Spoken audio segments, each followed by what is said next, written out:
Hello, everyone, and welcome back, and welcome for the first time to our webinar, turning clicks into clients. My name is Mwenya Shitambala. I am the PR and creative lead here at Bugawanile, and we are so excited and thankful that you have joined us here today for an exciting and very interesting conversation we're about to have with Monde. Please go ahead and tell us where you're from and your name in the chat. We'd love to engage with you. All of our communications and social handles are here, but please feel free to search Bugawanele on all social media platforms or go to our website www.bugawanile.co.za. Thank you for joining us. We're excited to have you. Ah, lovely. And we are here with our guest, and we're so thankful for you to join us. Thank you so much for taking the time, Monday, to really sit down with us on this Thursday and really have a lovely conversation about turning clicks into clients. Um, we obviously want to first of all talk about the purpose of our webinar and why we are here. So we understand that in today's modern age, particularly with a lot of marketing automation, we are able to basically do everything manual automatically, Yeah. by a couple of steps and a couple of buttons. We're able to send emails even while we're sleeping. With a couple of automations, we're able to post things without even thinking about it. And we're happy to have you, Munde, who has been in the space for a long time. We know your track record of, being an entrepreneur, using marketing automation, also being able to have your own organization and brand where you use a lot of marketing automation, and thus you're our guest. And also in terms of just your extensive time in the space of comms and marketing automation, we're excited to hear from an expert like yourself. So welcome once again, Monday. Thank you for being with us today. Uh, Thank you so much for having me. I'm really looking forward to having an amazing conversation and just to share insights as best as I can. That's hopefully going to be beneficial for the people who are listening. Awesome, awesome. I think before we go anywhere, I just want to tell the people, and please do in your own words, who is Monday? How long have you been in the space? And why are you so passionate about, I guess, marketing automation? Yes. Yeah. All right. Yeah, that part of saying who is Monde is always tricky because you don't know which part to actually go for. The Uh, safe part. yeah, but no, Monde is firstly a digital marketer. I'm a family man, married, two kids. I'm also an entrepreneur. So, in a very brief summary, that's me. But just more relevant to what we're about to talk about today, I'm a digital director at Stratitude. I'm also a consultant to several businesses. So I am all things marketing and specifically digital marketing. That's what I do on a day-to-day basis, and that's what I'm trying to work and optimize each and every day for my clients. Because uh, you know what, I hate marketing that cannot be measured, which is why automation is one of my best topics because it allows you to do all of that. I love what you just said. I hate marketing that can't be measured. I think that's so interesting, and I think that allows us to jump into our first question, which is, we understand we work in such a busy, creative, I guess measured industry. Yeah. And you talked about the marketing tools. With so many tools in the market, what's one thing a South African business should prioritize first to start automating their funnel effectively? Mm. Okay, so the funnel is quite wide, and I think each and every stage or phase requires different tools, right?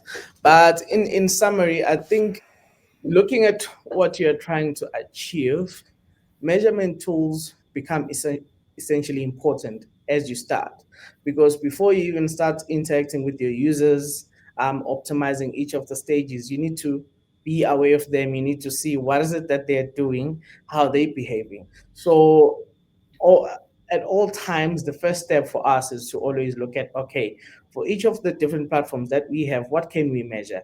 And most websites, most businesses will have a website. So that is always the first place to start, and make sure that you implement Google Analytics as best as you can, because it gives you an idea of who are your users, what is it that they're doing, and it's actually going to help you optimize your funnel better. Because if you think of an e-commerce website, you want to see people when they land on the website for the first time, when they actually start looking for products, what kinds of products are they looking for. If you have noticed, when you're shopping, most businesses will start to give you offers as you're shopping, and reminding you that you haven't actually paid, or hurry up and pay, we're giving you a discount. Proper measurement allows you to do those things, which is also essentially part of your funnel. So I would say the first and foremost is to make sure that your analytics is in place. That also goes for your applications. So if you have an app, make sure that your app is actually working properly, depending on the service provider that you're using. And most of these tools are free. Like if you look at Google Analytics, it's completely free. How you set it up is entirely up to you, but that is the foundation, because you can see what is it that people are doing. Then you have more advanced tools that are going to help you to understand what is actually happening. Some of them are actually paid for, and we use a lot of those tools that are actually helping us to understand the users in real time, and see what they're doing, their behavior, so that we are able to engage with them effectively. Because these days, if you don't capture someone immediately as they land in one of your channels, then chances are they're going to be gone. So um, I have tools. I have a lot of tools that I'm using, but at the top of the list, I have Fear, which is quite expensive, but it's an AI full automation platform that I just plug everything in, from analytics to my ad accounts, to Google Search Console, to all our social media platforms, and then everything is in one place. It analyzes performance. If one ad account is not performing better than the other, it tells me exactly what to do. If I need to increase budget by 15%, it tells me exactly that. If there's links that are not working, I no longer have to do the work now and look for them.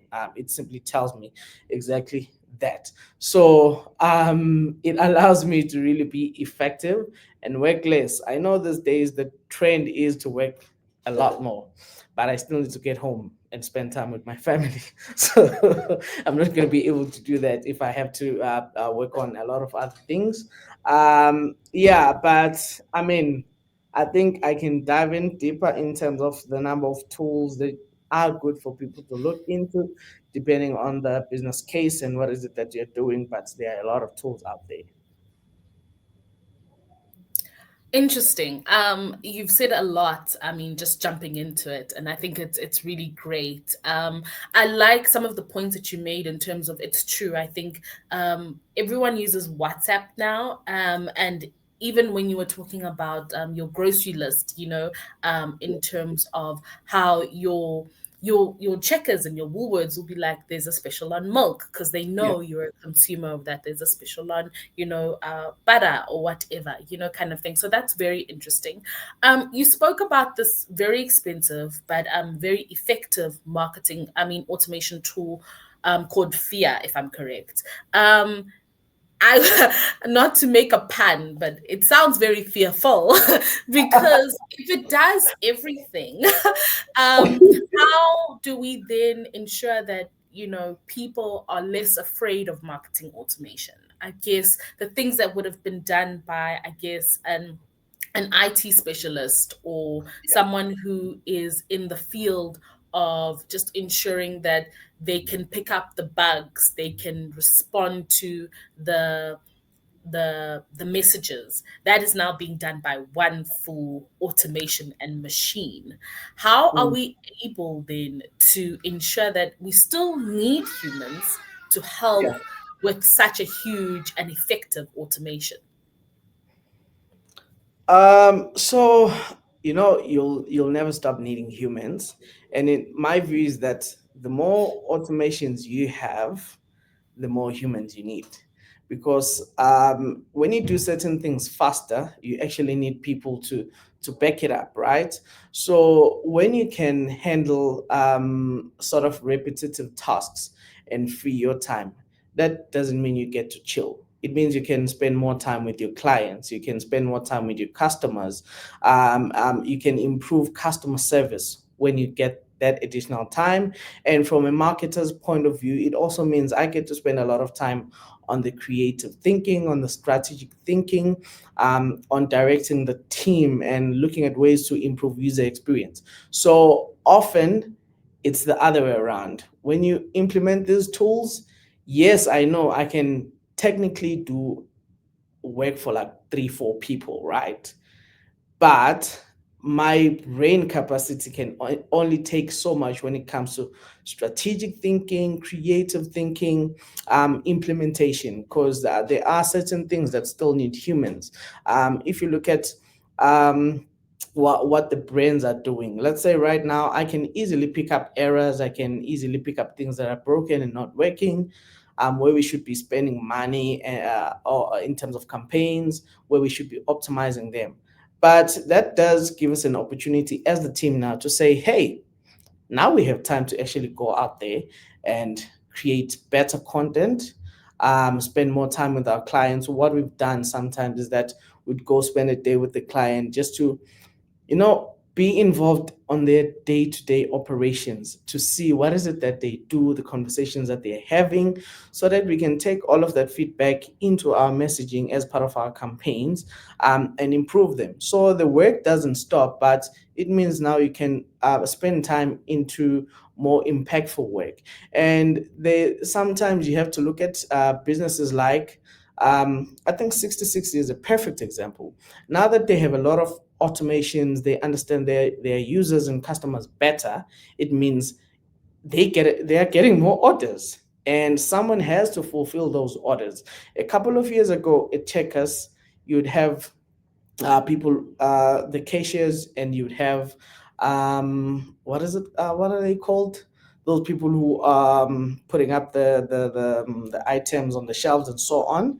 Oh, But the store now, assistants. Yes. yes, but now you have people who are looking at the 60/60 orders coming in. Then they are moving around the shop to actually pick up those items that you've ordered, putting them in the pockets, and then them sending them through for delivery. That didn't exist a couple of years ago, but because of automation, there has been a need for more people, right?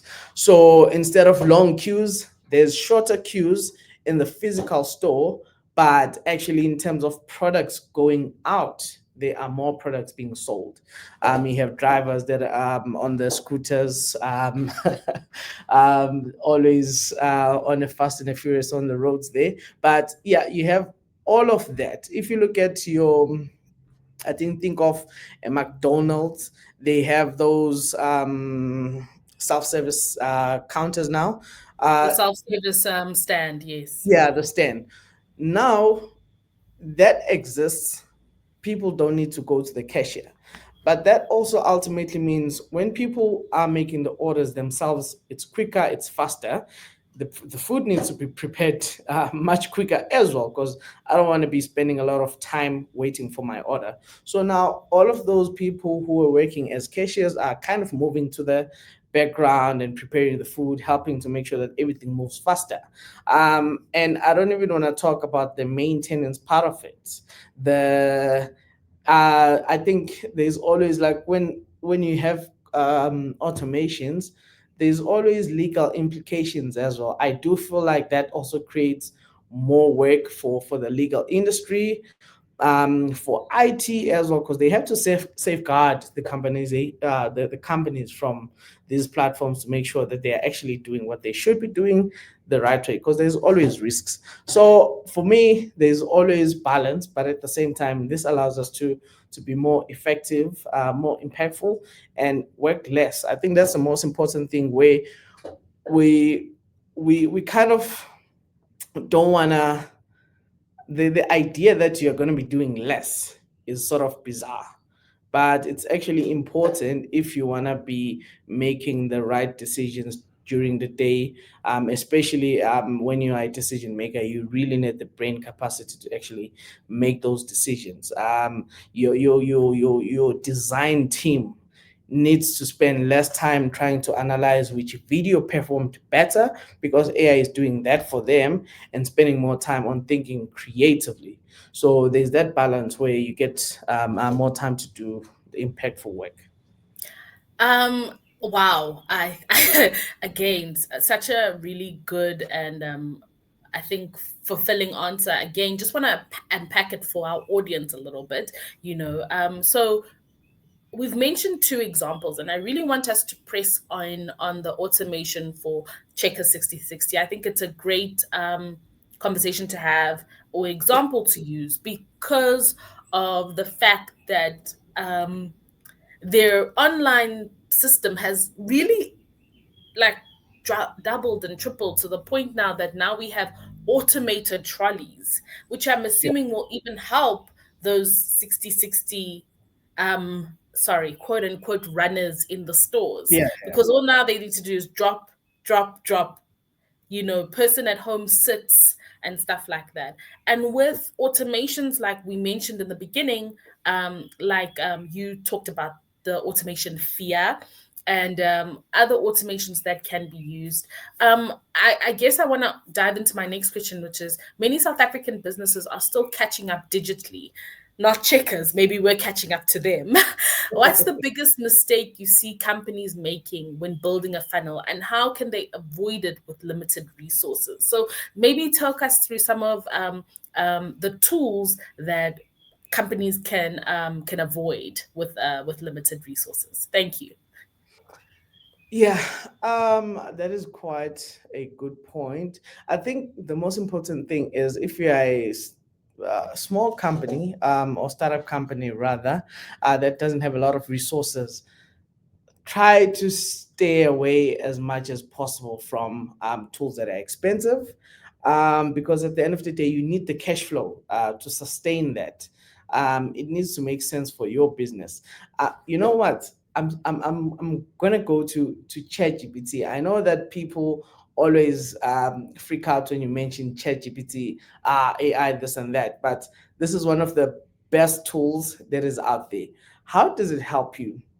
So we experiment a lot with different AI platforms, to see their capabilities, especially when we are plugging it into our systems, because we want to know that this tool is great for analytics, this tool is great for coding, and yeah, we can know the different strengths of each tool. So if you go to ChatGPT as a business that has limited resources, the best thing that you can do right now is to actually go to ChatGPT and give it your scenario or your case. My business is this and that, and I'm looking for a tool that can do A, B, C, D for either this much or for free. And ChatGPT is gonna do the work for you, and it's going to make an analysis for you, look at the platforms that are out there, which ones are offering free tools, which one can actually do what you needed to do for free. So you'll be able to unpack the what is available for you. They are like, the best thing that you can do is to try and look for free tools that can do whatever you want to do. If you are a small team, probably can't afford to hire a full-time graphic designer, or even pay for this Adobe subscriptions and all that, then maybe for the meantime, why don't you use Canva? Because it can get you up to a certain point. There's certain things that you won't be able to achieve, but it's going to get you running. You'll be able to do a lot. I think Canva has, they've made a lot of changes. They are so advanced now. If you are wanting to build websites for clients, maybe consider using a platform like Wix, where it's a drag and drop platform. You can actually build exceptional websites from that without needing any human element. So I mean, not without needing any human element, but you don't need any coding expertise because it does the work for you, and you can have fully functional websites with enterprise level security. So there are those options you can look at if you are, say, for example, you're a small time agency and you're looking for a solution that's going to allow you to track time. Maybe you have a client that actually wants you to track time and report on a monthly basis. You have platforms like Paymo, which has a free subscription, well, a freemium, if I can call it that, and you can start to immediately do necessary work. Like some of these platforms, you can see that from the free versions, it's actually gonna give you a lot. Yes, you will have to do some manual work there, but that's the price you pay for actually not having um the funds to do that. But it's also taking a step forward versus having to fork out 20,000 for a month for an analytics tool. You have if you want to automate your reporting and analytics, you have platforms like Google Analytics itself. It's free. You can easily share your reports with your clients, but you also have Looker Studio where you can plug in your Facebook, your Google Analytics, your everything into one platform. And most of the plugins that you can be able to use, they are also free. So look at the options, research, find out what people are using, what is available out there. Then there are a lot of tools that are free. Like there are a lot of tools that are free, and they will definitely work for you.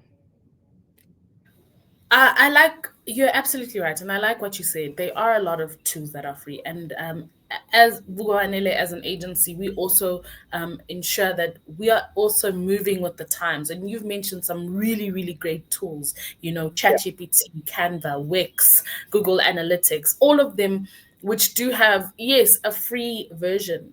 How you use it and how you push it is how it will work for you. And I yeah, think small businesses particularly need to start learning that it's so important that it's okay to use marketing automation, because it's not yeah, there to, as we mentioned previously, take away or remove, but instead allow for more critical thinking, allow yeah, for more thinking of creative. And the example that you gave where you spent the day with your client allows organizations, and because you've used marketing automation tools, now you're able to sit with clients and feel their everyday to day things and come up with strategies of how you can be a better strategist and a better consultant yeah. to them. um, I just want to move on to our next question, which is how do small businesses, especially those without big budgets or teams, leverage automation tools without feeling like this is something only for corporates? I mean, we always talk about these tools, and as I've mentioned, most of them have a free version, but yes, it's limited, but it still works and it works effectively. Yeah. But we know big corporates have unlimited budget, you know, as you mentioned. Um, I'm going back to your automation that you use, which is FIA.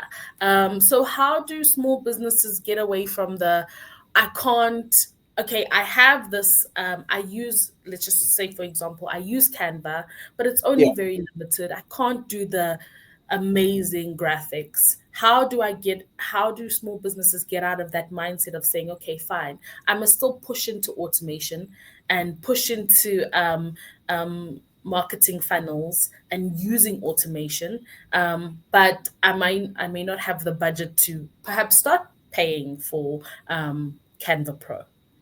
Yeah. Yo, I mean, a lot of points I've covered, but it really goes back to I think you need to sometimes focus on the bigger picture, because what is it that you are trying to achieve, and look at that. So I think because I've also been there, as a business owner, I've been in situations where I'm focusing on getting a specific tool because I know it's going to help me achieve this, but at the same time I also know that I can't afford it. So one of the best things that you can do, I think, is to firstly, I think you need to be realistic about your situation. You do not have the budget to hire a graphic designer or to pay for Adobe. You don't have to. You don't have access to the kind of tech I have, and I at the same time don't have access to the kind of tech that is used by big corporates, right? So you have to actually accept your situation and realize that some of the tools you won't have access to, and sometimes you will have to do the manual work. But you need to realize that while you're doing that manual work, you're actually building up cash flow, right? That's going to help you and get you closer to being able to buy that subscription, being able to get those resources that you want. And also, some of the things that I've seen actually is sometimes it takes reaching out to whatever platform that you have. I think I recently had a conversation with In the Hash, and which is a platform where you can get influencers. It's pretty much automated. Everything is managed there, and I was able to start a conversation with one of their business development guys, and to a point that I was able to get a free trial for a month. Now, if I'm someone who is having that mentality where I try to get free trials and everything, one of the objectives that I would have or ways to actually approach this is take your client, tell them, hey, I have access to this, and I can be able to use it for your account for a month or for 2 weeks or whatever period that you have. And then let's look at what we're able to achieve after that. And often that's when you're trying to actually upsell to the client or to get them to cover the costs of that platform, instead of taking from your current retainer or whatever work that you pay for them. But again, it has to be something that's going to create value for them. That works. Like once clients actually see the work that is being delivered by something, they're able to jump on it versus saying, hey, there is a tool like Brandwatch. It does this, this, and that, but all they're hearing is just you telling them about it. They're not seeing actual results. So get the tools, get started, do what you can. If you have to do manual work, especially on analytics, if you have to put everything on Excel just to balance things out, do that. But just make sure that, and this is very important, we know that there's AI, there's free AI platforms that you can use, but when you're using something for free, there's always a risk of proprietary information ending up getting out. Because when you use ChatGPT, for example, whatever you put in, they can use it to train their models and whatever, then it ends up being available publicly. So, whatever that you can do, take out that $20 or whatever, pay for that subscription fee so that you can at least ensure that you have protected proprietary information, because you don't want that to happen. It can, and you can get in a lot of trouble. It can actually destroy your business before it even starts. So make sure that you understand the security of each platform that you're using. There's a platform called Base 44 right now, which I think I forgot to mention as well. It's free. They are limited credits, but one of the best things about it is that you can create your own apps. I actually have used that a lot. I create my own apps. If there's anything that I want to create reminders that are actually custom. Because one of the things that we often do as marketers is we, for example, we'll have a lot of changes on campaigns. We have a lot of discussions, and all of those things will usually end up landing up on a whether you have a book or you have notes on your laptop, but you end up forgetting about them. So I created a personal platform that is actually able to remind me when there is a due date, when we're supposed to update a creative, when we are supposed to maybe we are nearing a deadline of something. When you're working with a lot of campaigns, those are the things that you can easily forget. Like you can forget that you were supposed to get back to studio and asked them for a creative, and then you remember a week later, you've lost a lot of time on your campaign. So those are the things that are important that you can do with platforms like that. But make sure that you understand the security capabilities of those platforms so that you protect yourself. But yes, there are a lot of tools that are out there that are free, and you can utilize them. I think you've definitely mentioned so many tools that I think will debunk the fear for our viewers and the people who will watch this later, who will debunk the fear of not pushing into automation and not starting the automation journey. Yeah, I think it's very key of what you said in terms of just understanding the security of it all, kind of thing. And I just want to press into that with one other question in terms of asking.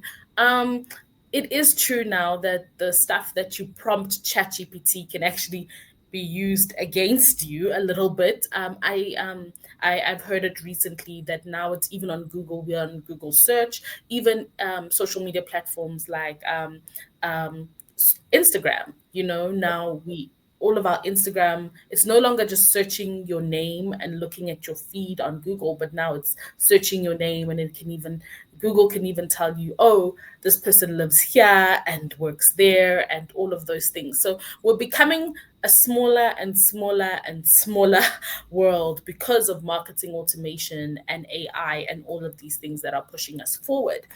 yeah. Understanding that and understanding the security of it all, how do we as small to medium businesses ensure that we protect ourselves? Because when we're prompting, just an example, we have a new client and we're prompting for ideas or proposal or a concept note, kind of things. Those can now be used on Google. So someone doesn't no longer has to go to chat and prompt it. They can just go to Google and be like, I'm looking for a concept note, and literally find yours that you've probably modified using ChatGPT. How do small businesses make sure that they don't get caught in that ring of fire of, oh no, my idea was taken by X and now I've lost a client?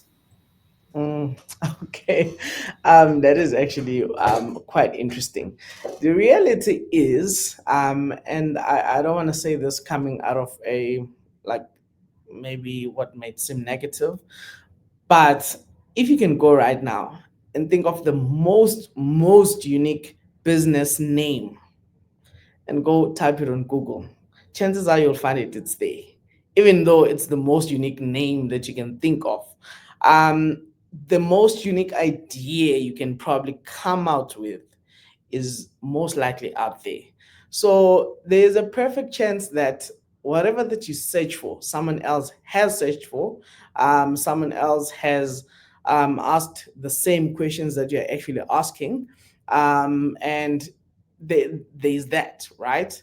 But then there's also the parts that I mentioned with one of my last points, is that which was paid versions. So ChatGPT is what, $20? That is about just below 400 rands. If you prioritize your piece, pay that $20, then everything that you work with and do remains private, right? Whatever that you search for, whatever documents you actually upload and use, they remain private. That is one of the guarantees from ChatGPT, or should I say OpenAI. That is one of their security guarantees, because they can't use that information for any learning or any whatever that they can try to do, because they've implemented that security measure, and they've guaranteed you that it is actually in place. So you do have a bit of peace of mind to do that. And yeah, once you start using things that are for free, chances are on the next training cycle, it is going to be there for sure. But at the same time, um, chances are someone else has asked about it, an idea or something similar. Unless if you're using proprietary information and name of a business, maybe they are let's say they have a specific budget, they have achieved certain targets, and you have actual information that is sensitive, then you shouldn't do it on a free version. So always make sure that you try to pay or use a trial period. If you think of Gemini, for example, is it's quite expensive, but I've seen that they can give you up to 6 days free, if I remember correctly. So you are able to take that Gemini subscription for whatever period there is, use it for that specific time to unpack whatever insights that you want to unpack. It is going to help you without you risking sensitive information to going on Google. There's also something that OpenAI has mentioned, though I'm not too sure if this is accurate and if I still remember it correctly. But if you have disabled memory or history settings on your free version, it is also unable to keep that information to a point that it can use it for training. So there's that too. But then again, it's still a free version, and there's always room or risk for information to land up on public platforms. So definitely make use of that. There are also professional GPTs. We recently onboarded another company as well here, slightly expensive, but you're looking at about, I think, 100 rands a user or so if you're a small company.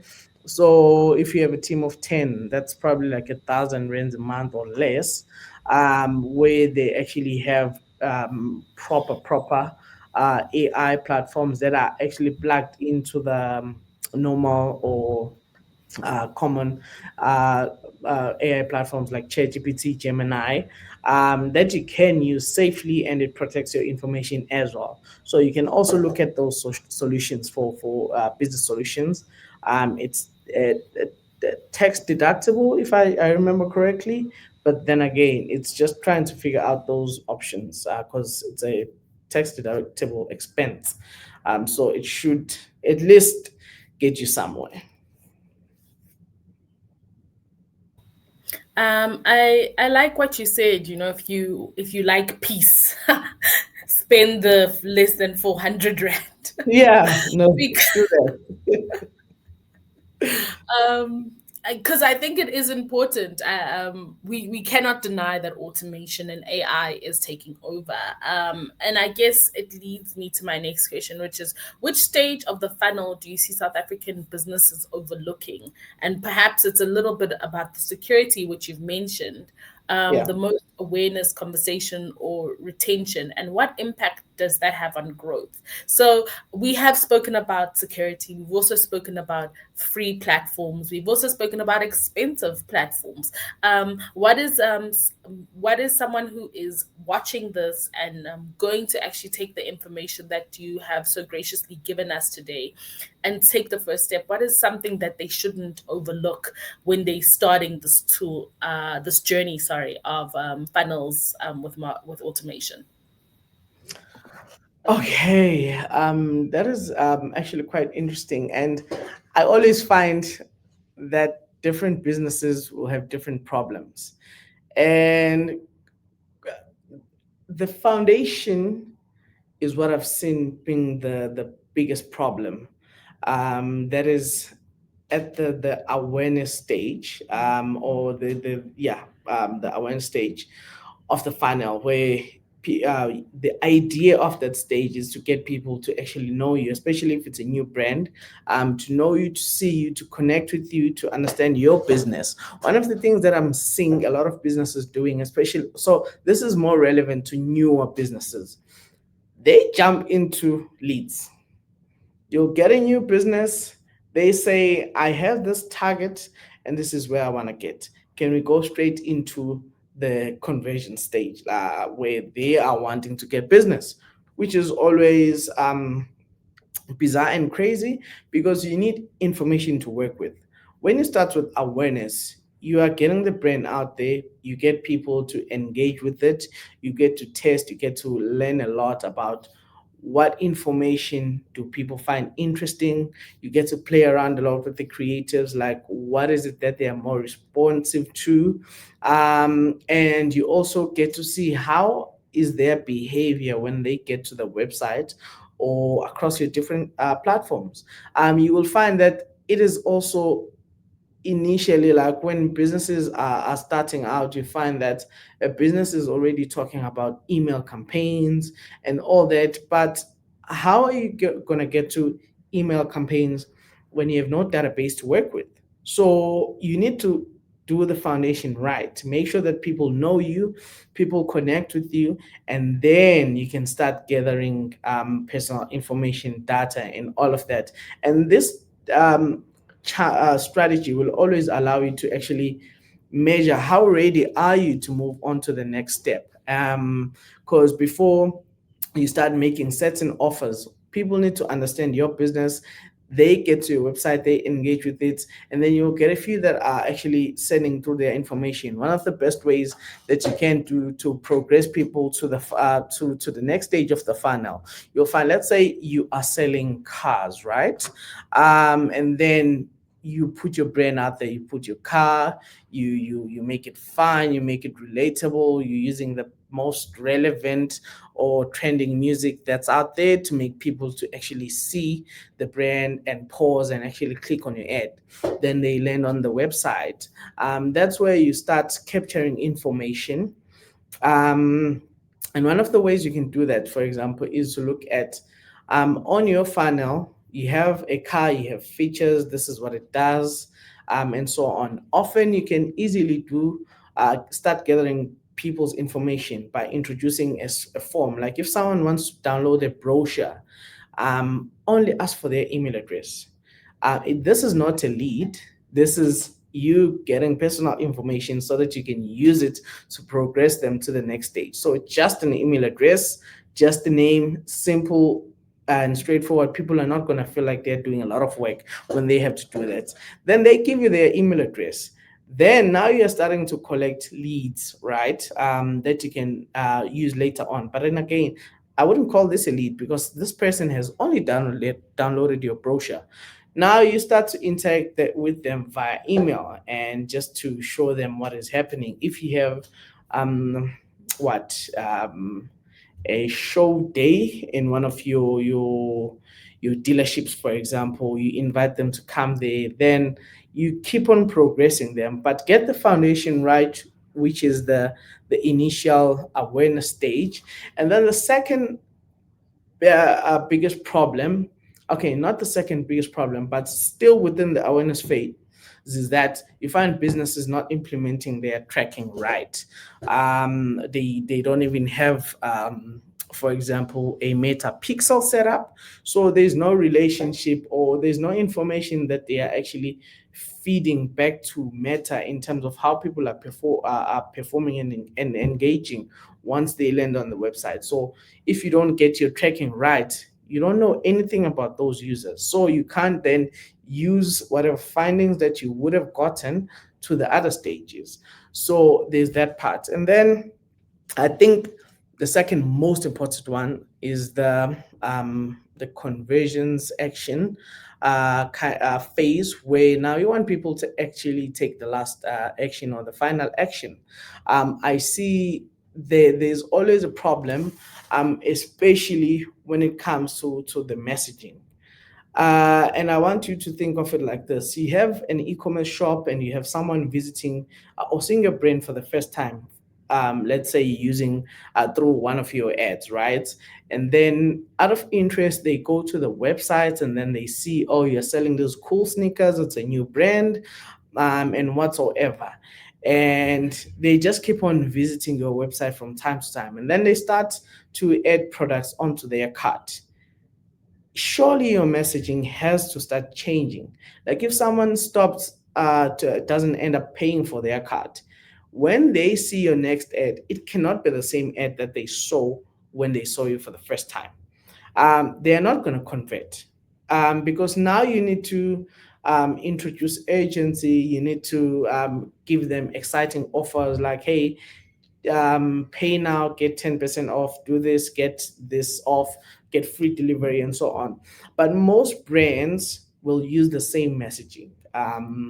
A new brand just landed in South Africa, you see the same ad even when it's a retargeting campaign to get you to convert. That doesn't work. The conversion stage is one of the most important one, and I always say it's also one of the cheapest um, stages to be at, because this person has seen your brand, they are aware of you, they know what it is that you're selling or providing. If it's a service, now all you have to do is just to keep on reminding them, and you have information about them. It could either be emails, or it could be once someone has landed on your website, now you can retarget them and tell them, okay, out of my campaigns, retarget anyone who has added products to a cart but didn't pay for it. So it's cheaper. You have these people, you know who they are, but at the same time, they're not doing it right. So yeah, I hope I've answered your question as best as I can. More than enough, more than enough. This conversation has been fantastic.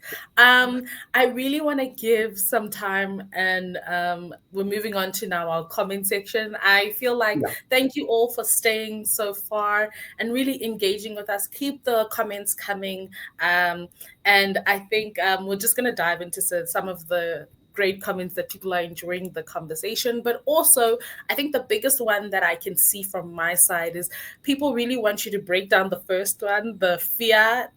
So Butle is asking, interesting, please type down the system name. Is it firm or fear? And maybe you can tell us a little bit about that once more. We know it's fearful and it's expensive, but maybe you can also talk about once more what it does and why it's such a good marketing automation tool. Okay, so it's FYR. It's Okay. a Norwegian company. So they, the way they pronounce it is different. But we've landed up with fear because, yeah, the way they pronounce it is a bit tricky. But FYR.ai, they should be able to find it. That's where it is. So it really is I think I often call it a full stack marketing automation tool, because what I've seen out there, and the way it works is not available from any other platform. I've used a lot of platforms from HubSpot to I mean, even the native Google and Meta platforms, for example, they don't offer that. And there are so many capabilities, but what I always say is that one of the key capabilities is you have everything in one place. And one of the things that I've seen by that alone is that you are able to have everyone working from one source. So I have different team members here. Some are quite technical, some are not. So it helps them to actually go to just one platform and get whatever they want to get from there, and it's done. And then the other thing is, I think one of the greatest benefits as well, what I've seen in terms of reporting, you know how much time you'll spend preparing reports every month. And I'll tell you, I've probably dropped my time spent on preparing reports by about 90% or Wow. 80% since I started using this tool. Because what I do is I just create dashboards, and then it updates them automatically. Whatever date range you set, it just pulls the numbers based on that date range that you've selected. So it does it for you. It becomes easier, and I can share links with the clients that are live. So whenever they want to ask questions, they just go back to the dashboard that I sent them. So they no longer need to send our team and ask, hey, how many leads did we get this month? Because all they need to do is go to that dashboard. And I customize it because you have clients that are, again, this is one of the benefits. When you are on a perfect example of the different, the funnels, the funnel, looking at the different phases, you can create a dashboard specific for that phase. So the numbers that you report on are going to be different. When you're at the launch or early stages, you're reporting on impressions, awareness, clicks, and so on. And then as you progress, you start introducing the number of leads that went through, and any other conversion that you're measuring. So I've been able to do that where I can customize each of the reports. And send it to the relevant people as well. I'm able to track competitors, their posting frequency. I can know at what time is Vuga Wanele usually posting, which of their posts are the best performing posts, and which ones are not the best performing posts. And I can be able to start, I can actually start to understand your strategy based on that. So, for example, I'm able to see that you usually post on Friday at 9 p.m. and your content that is posted around that time is usually one of the best performing posts. So what am I going to do as a competitor? I look at that, I take it, and I start posting at 9 p.m. on Friday. Then I test it out and see what is the response. What I've seen is the kind of insights that we're able to pull from that. Even the brands that are our competitors, they don't have an idea what's happening around their brand. Because one of the interesting things that I've been able to see and pick up is that I'm able to see your best performing posts, right? If let's say I can tell that your best performing posts are always posted on Wednesday at 10 a.m. But I'm able to see that your content, you actually post a lot on Thursday at 12 noon. Already I can tell that you are not aware of your data, because if you could see what I can see, then you would immediately change and take some of your content or most of your content and post them on Wednesday at 10 a.m. That those are the kinds of insights I can pick up from that tool, and a lot more. Like I use it to draft content. I use it to one of the other great things as well that are not available out there. I can create custom metrics, right?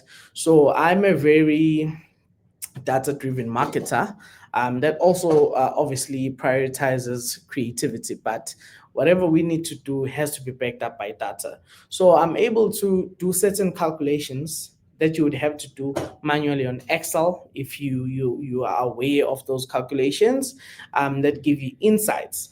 I can tell exactly which products are more profitable than others, by creating custom calculations and then fitting it on the system. So my clients are able to tell that while this campaign is the best performing, but it's not bringing in the most money, this is the one that's actually bringing in the most money.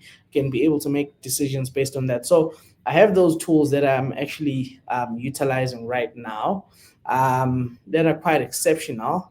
And yeah, I think I hope I've answered that part at least.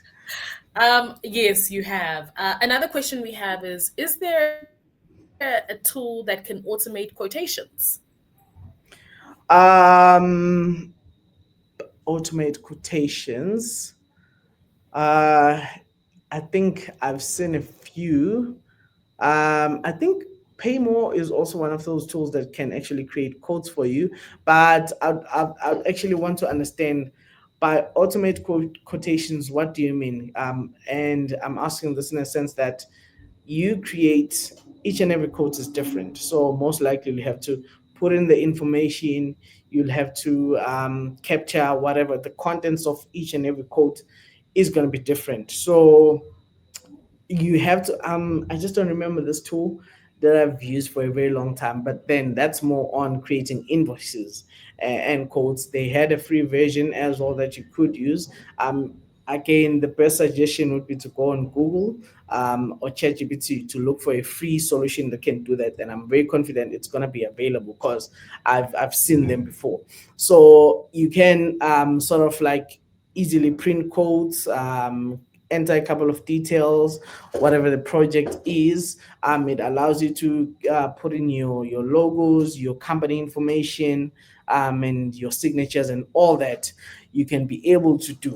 Also, One of the things that I had to do a very long time ago was to use Canva to prepare my codes. I'd have a structure and create a template, and then all I have to do is come back and change information. So you already have a template that has your company information. All you have to do is just come back and change dates, but that is a bit manual. But yeah, there are tools out there. You just need to find them. Perfect. Another comment says, I wish I had adapted ChatGPT much sooner, especially because I work a lot with reports. It puts together Yeah. the write up so nicely, which goes back to your point about, I know people, how people are fearful about ChatGPT, but the importance of it and how it is so key in just putting up reports. Another Yeah. comment said, very interesting point about the ChatGPT security, which we spoke about in terms of just making sure what you put on and buffering yourself, as we mentioned. If you want peace, just use the Yeah. 400. Just Definitely. spend the 400. Yeah. um, uh, I I think for me, before we close, I just want to just wrap this up very nicely and just say thank you so much, Monday, for your time. But before we close, is there just three tips that you would give our viewers and those people who have been watching and will watch in the future? Just three quick, short tips on how to start and possibly continue their journey in marketing funnels with automation. Okay. I guess in terms of how to start, search for the right tools that are perfect for your scenario or use case. Use AI to find the right tools. There are a lot of free tools that are out there available. Build custom apps, even if it's hosted within your environment, that's totally fine. But as long as if it gets you to do your work the way you want it at the speed that you're looking for, then you'll achieve that. And then secondly, while you're at it, trying to look for different tools that are doing whatever that you need them to do, I think I will definitely caution um, you against changing and jumping onto the next tool that is available all the time, because then you are not able to focus on whatever tool that you've selected. And usually I've seen that you don't even get to use it to the best of its abilities. So spend time with the tools. Don't just drop it and give it up the moment you find out about another tool, because you have to learn, you have to go through issues. So if the one that you have can do whatever that you needed to do, and it just takes a bit of a learning curve, just invest that time and yeah, use it as much as you can. And then I think the last point is to follow the right people. That is the most important thing. So there are people who are experts in different tools out there. If you found a tool, you don't know how to use it, or you don't know everything about it, follow the right people on LinkedIn who are actually focused on those specific tools, and they are doing their best there. So you have people who are quite experts in things like Luca Studio. You have people who will tell you exactly how to prompt ChatGPT. So follow the right people that know more than you do when it comes to a specific tool or a specific topic. I've seen that to work a lot for me. And that's going to help you because these tools are changing every day. They're having updates, they're having new information. So that helps you to become aware of certain things without putting the work yourself. Perfect. I think just perfectly summarized. Once again, Monday, thank you for joining us here at Vugawa Nile on our webinar, Turning Clicks into Clients. Thank you all for staying until the end. We really appreciate it.